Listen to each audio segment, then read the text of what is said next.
presentando la primera ponencia. Tenemos con nosotros a la doctora Erika Céspedes Suzuki. Ella es médico del Servicio de Urgencias del Hospital Universitario de Cruces, en España, especialista de Medicina Familiar y Comunitaria, con la especialidad de Medicina de Urgencias y Emergencias. Tiene un Doctoral Program in Health and Psychology, un máster en Medicina de Urgencias, Emergencias y Catástrofes. Además es bachiller en Derecho por la Universidad Católica Pontificia del Perú y tiene formaciones en posgrado en la Universidad de Cataluña, en la Universidad Cardenal Herrera, en la Universidad de Granada y en la Universidad de Valencia. Entonces, pero no deja de ser egresada de nuestra casa de estudios, así que de pregrado ella es médico cirujano de la Universidad de San Martín de Porres de la promoción 96-2003. Recibamos con un fuerte aplauso a la doctora Erika Céspedes.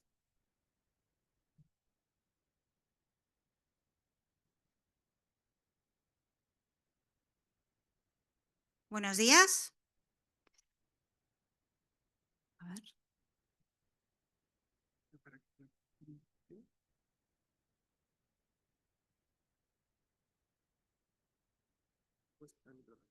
De acuerdo.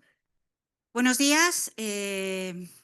Agradecer al comité organizativo, en especial al doctor Bodik, que fue mi profesor,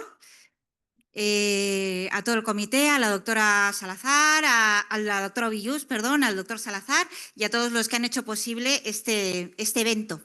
La verdad es que estoy muy feliz de estar aquí. Yo os he traído hoy un tema que es el burnout médico.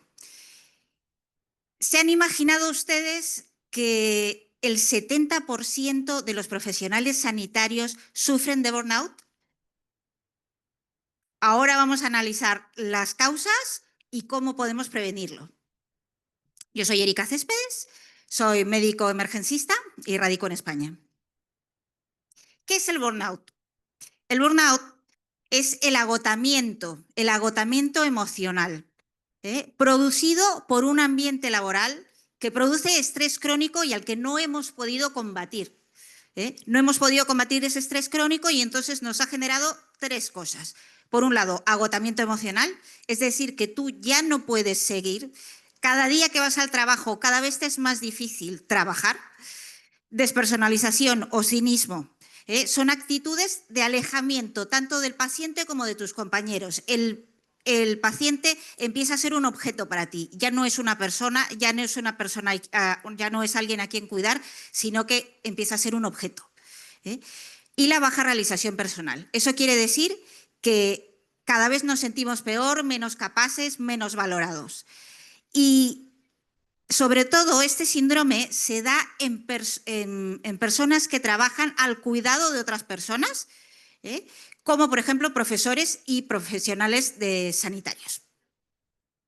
Y no es que sea un síndrome que empieza a medida que pasan los años, porque dices, oye, no, ya llevo 20 años trabajando en lo mismo, cada vez estoy peor. No es solamente el proceso de la edad.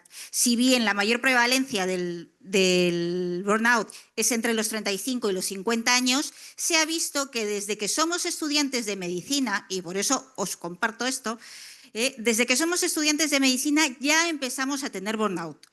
De hecho, el año pasado se publicó un estudio en Cayetano Heredia en el que se entrevistaba a los internos. El 68, casi el 70% de los internos ya tenía burnout. La especialidad con más burnout era medicina interna. Todos sabemos por qué, ¿no? Además, se vio que el internado disminuía 3 veces la capacidad de hacer otras actividades recreativas, ¿no? Con lo cual recargar la energía. Y también en otro estudio, publicado en el 2023, se vio que los emergencistas en el Perú estaban rondando el 40% de prevalencia de un síndrome de burnout. Obviamente, en el Ministerio de Salud, los hospitales del Ministerio de Salud tienen más riesgo de sufrir este tipo de síndromes, dado que los recursos son más limitados y la carga asistencial es mayor. Este es un reporte que hizo Medscape en 2023 sobre el burnout en médicos. Y es para que veamos que sí, efectivamente, los médicos que más burnout tienen son los emergencistas. Los emergencistas, seguidos de los de medicina interna, al final están, o sea, los que menos burnout tienen, salud pública, como la doctora Inga, por ejemplo, ¿no? Pero, a ver, si me llama la atención algo de esta diapositiva, no es que los emergencistas tengamos 65% de burnout, es que si os fijáis, la mayoría de las especialidades tienen un burnout mayor del 40%. Estamos hablando de una enfermedad que es más prevalente que la obesidad, más prevalente que la hipertensión, con lo cual se debería considerar un problema de salud pública. Se sabe que habitualmente, no solamente en el Perú, en otros países, la prevalencia de burnout en el profesional de urgencias es mayor del 50%, dado que, claro, sobre todo los turnos mayores de 12 horas, el estrés constante que generan el estar trabajando 24 horas, 7 días a la semana, en situaciones críticas. Factores de riesgo del burnout. Jornadas excesivas, lo que hemos dicho. Mientras más trabajemos a partir de las 12 horas, más riesgo de burnout. Falta de apoyo y de recursos. Se ha estropeado un monitor, no podemos monitorizar al paciente, pero el que sufre las consecuencias es el médico, porque es el responsable. Violencia laboral es otro factor de riesgo para el desarrollo de burnout. La docencia sin recursos. Muchas veces nos asignan un interno por el cual no nos pagan más, pero es que ni siquiera tenemos tiempo para enseñarle a ese interno, porque es que la demanda asistencial es tan alta que no podemos, ¿no? Lo que hemos dicho de la alta demanda, las situaciones de gravedad, ¿no? La diversidad de los pacientes, porque, por ejemplo, yo en la urgencia puedo estar atendiendo desde un grano hasta una parada cardiorrespiratoria, ¿no?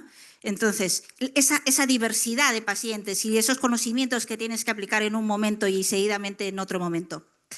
El equilibrio entre la vida y el trabajo, si dedicamos todo nuestro tiempo a trabajar, lógicamente luego no podemos desconectar con la familia. Y algo que se llama la fatiga por empatía. La fatiga por empatía es lo que, os lo voy a explicar muy fácil, cuando al médico se le pide no solamente que sea buen profesional, que sepa hacer diagnósticos, que sepa dar tratamientos, sino se le pide que sea buena gente. Se le pide que sea buena gente, sonriente, se le pide que sea altruista. Entonces, tú tienes que estar luchando, da igual todas las horas que hayas estado trabajando, contra eso.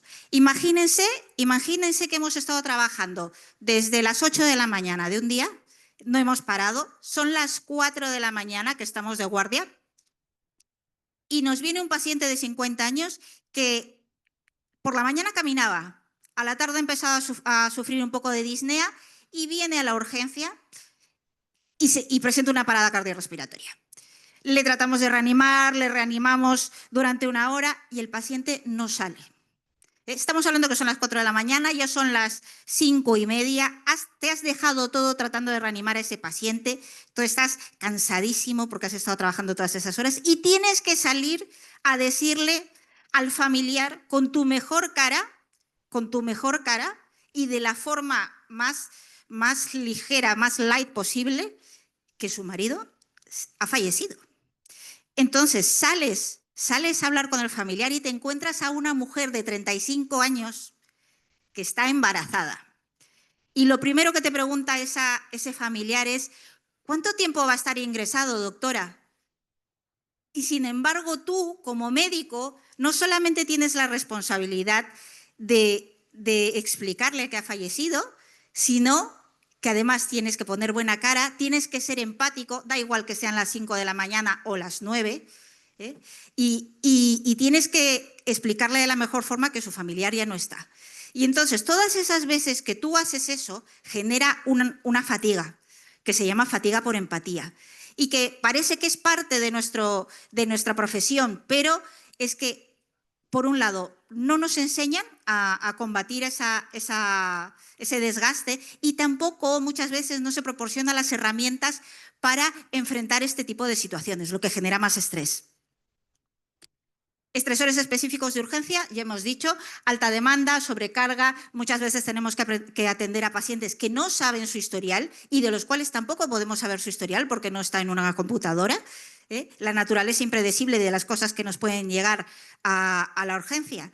Y además las miles de interrupciones que tenemos, que si podemos evaluar un electro, que si hay un paciente que está con dolor y no se le ha puesto medicación, que si tenemos que ir a ver al interno, que el residente tiene una duda, que el otro paciente está llamando. Son miles de interrupciones que a veces no te dejan hacer una sola cosa, que es un informe, ¿no?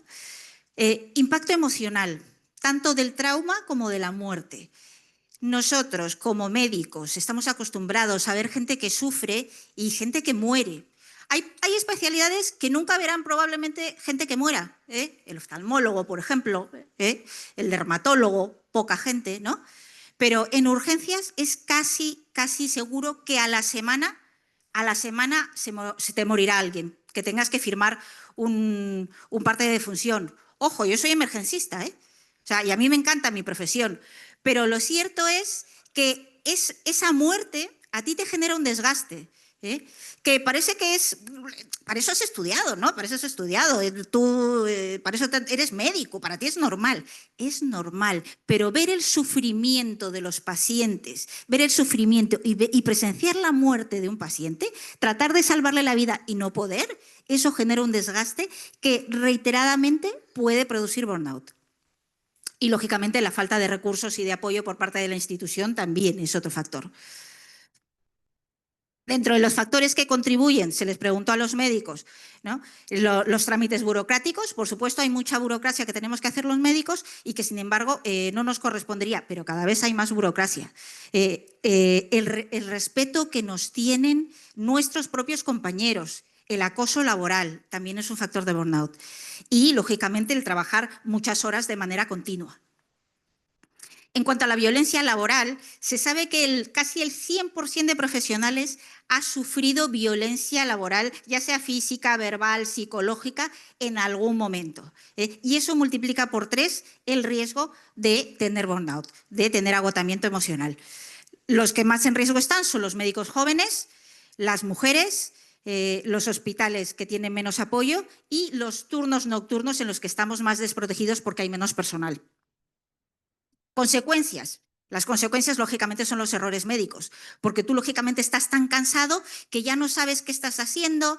Y no solo eso, sino que tú estás muy cansado, estás harto, cometes un error médico y eso va a ser un círculo vicioso porque cada vez te va a llevar a sentirte peor, ¿no? Deterioro de la salud no solamente emocional, sino física, y impacto laboral, mayor probabilidad de ausentismo, de rotación del personal. Incluso hay muchos médicos, fijaros, que después de la pandemia se plantearon dejar la profesión. Ya no estamos hablando de cambiar de hospital o pasarse a la privada. No, estamos hablando de que querían dejar la profesión. Y esto genera un efecto dominó, porque, claro, el trabajo que tú no haces, que no eres capaz de hacer, o si, por ejemplo, estás de descanso médico, lo tiene que hacer otro compañero, con lo cual el trabajo de ese compañero aumenta, él también se quema y así. Factores de riesgo individuales también hay. Hay personalidades premórbidas. Claro, el que es autoexigente, el que es perfeccionista, ¿no? Que quiere que todo salga a la perfección, pues es que a veces no se puede y la organización no lo permite.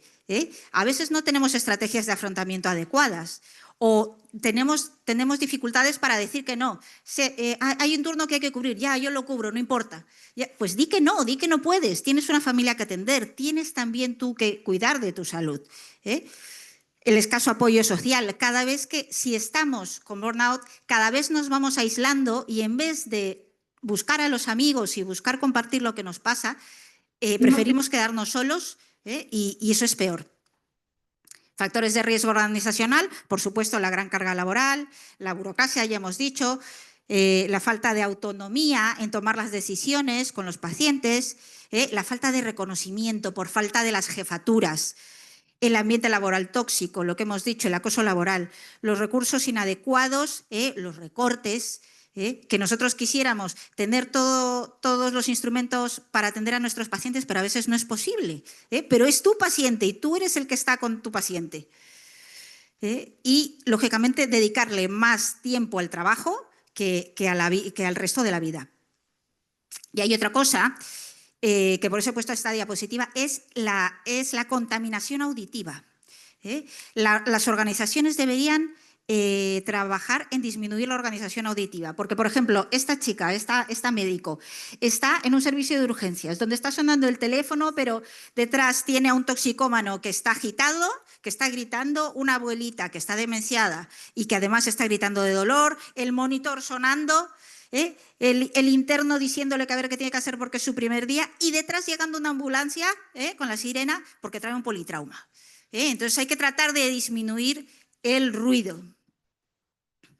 El diagnóstico, ¿cómo hacemos el diagnóstico del burnout? Hay varias escalas, tenemos la de Maslach, la de Copenhague, el Burnout Assessment Tool, pero la que más se usa es el cuestionario de Maslach, que se compone de 22 ítems que evalúan tanto el agotamiento emocional como la despersonalización y la falta de realización. Si damos valores altos en agotamiento y despersonalización, estamos con burnout. Y lo más habitual es que además se acompañe de valores bajos en la falta de realización. Esto lo he encontrado en internet, me ha parecido bastante gráfico como para no tener que hacer el Maslach, el cuestionario de Maslach, pero mira, que sepamos, cuando generalmente nos empezamos a dar cuenta que estamos con burnout, cuando ya el nivel es moderado. Entonces, es una fatiga, es un desgaste que tú lo empiezas a sentir todos los días, pero bueno, aún puedes seguir tirando, ¿no? Aún te quedan fuerzas.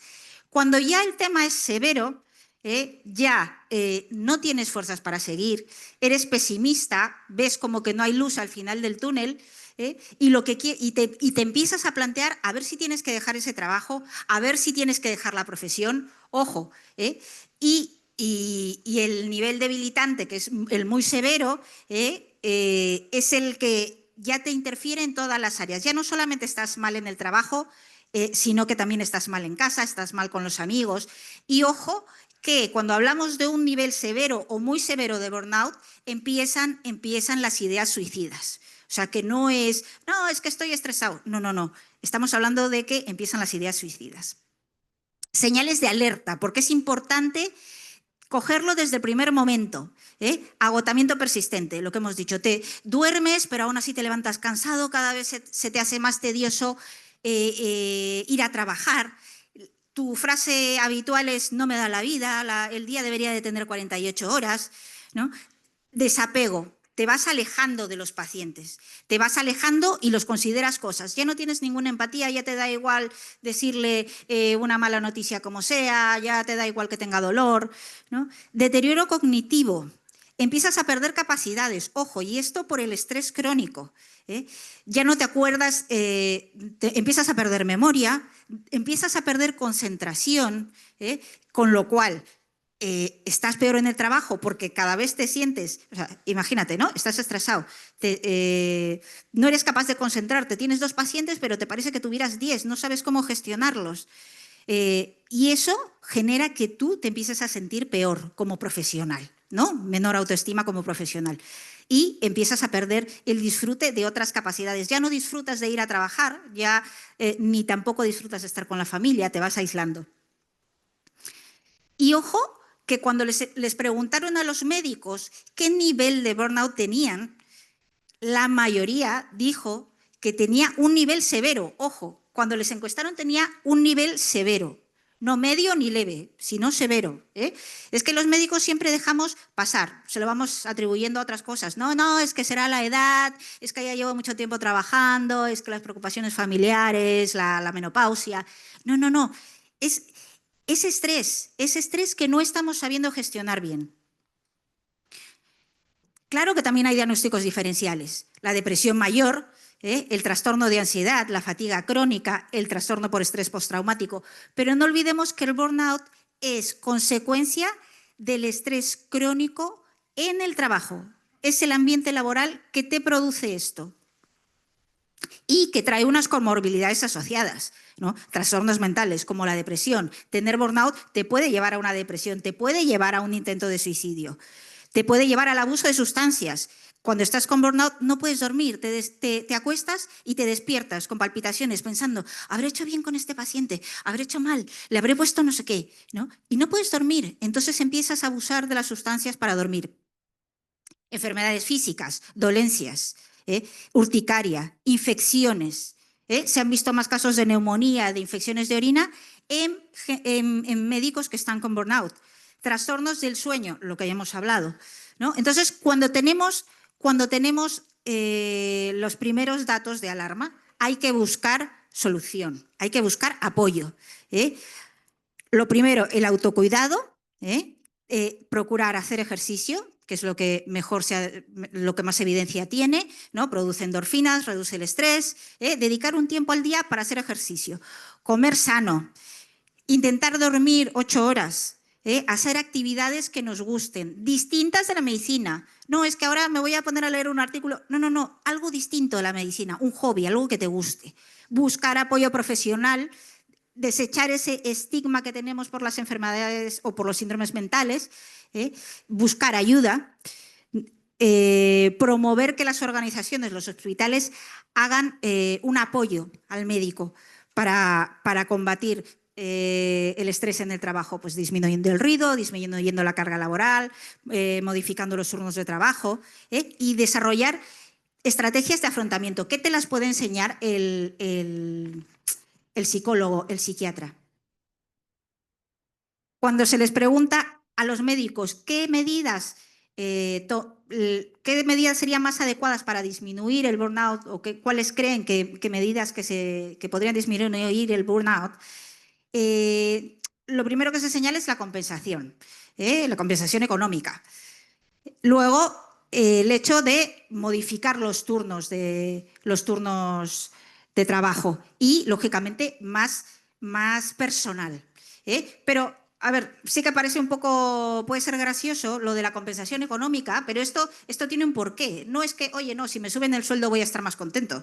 El tema es que si te suben el sueldo, igual tú no tendrías que estar corriendo de un lado al otro con distintos turnos de trabajo y dejarte todo el día trabajando en distintos sitios. Doctora, nos quedan 2 minutos, por favor. Voy acabando. Estrategias personales para prevenir el burnout. Autocuidado consciente, lo que hemos dicho. Sueño, 8 horas. Alimentación, ejercicio, establecer límites, hobbies, redes de apoyo. Consejos para los estudiantes y para los médicos jóvenes. Lo que hemos dicho, sueño 7-8 horas, pedir ayuda profesional desde el inicio.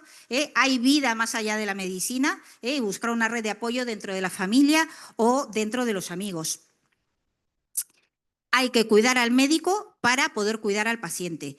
No hay que olvidar que sin médico no hay paciente. Cuidaros. Eso es todo. Muchas gracias.